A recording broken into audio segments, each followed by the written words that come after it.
Greetings. Hi, I'm Dr. Walter Jacobs. I'm a board certified psychiatrist.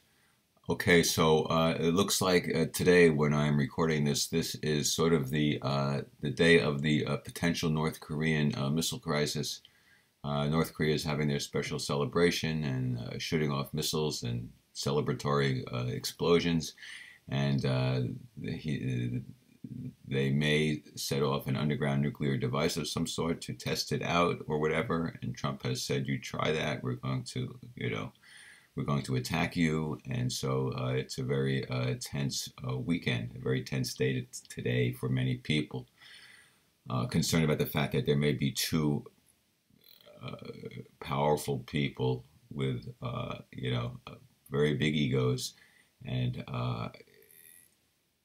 what happens when you put these two together and and ask one of them to blink.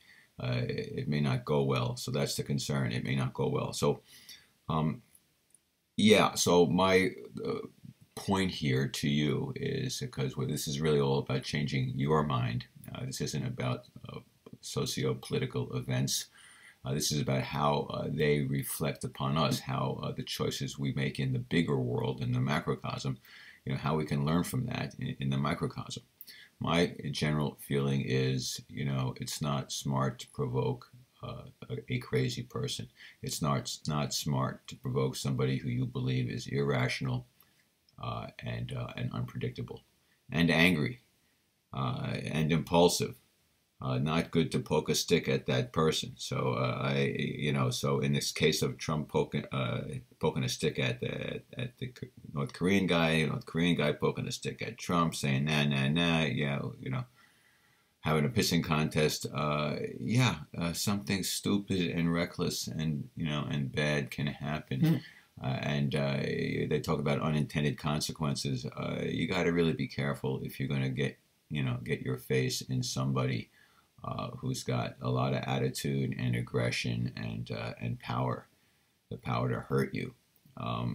Yes, there are times when you got to stand up to bullies and say, "I'm stronger than you and crazier than you," and maybe that'll work. And in your personal life, maybe that'll work. But in general, when you see somebody who is unstable, irrational, angry, potentially very impulsive and dangerous, the smartest thing to do is to go away, to disengage, to leave them alone, to let them focus on somebody else and not you. We're talking about serious self-preservation. You should not assume that somebody's going to act rationally or respond appropriately, particularly if there are red flags that they are unstable and unreasonable and angry and aggressive and have resentments and are jealous and impulsive and all sorts of things like that. So, you need to disengage and go away. It's like a road rage.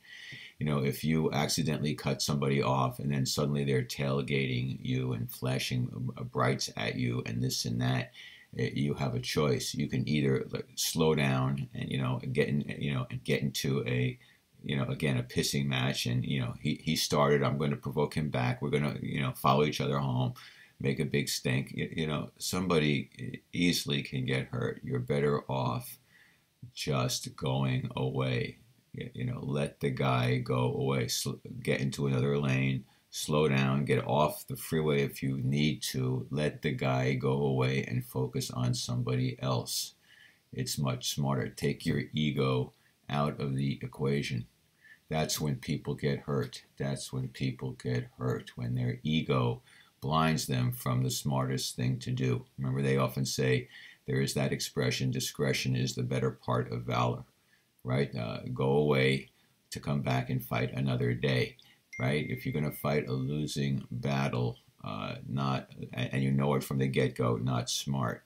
So again, this all comes down to being smart, paying attention, being vigilant, and so that you don't become a victim of your own poor choices, right? So in general, if you see somebody acting out and crazy, you don't want to escalate that person by poking a stick at them, by calling them names, by moving in on them, escalating them. You don't want to do that. because then their unpredictability factor goes way, way up. Suddenly you're the enemy, and they're going to want to strike first to hurt you to protect themselves. Okay, so in general, and this is true also in your personal relationships when you're just arguing and fighting with your loved ones and family members.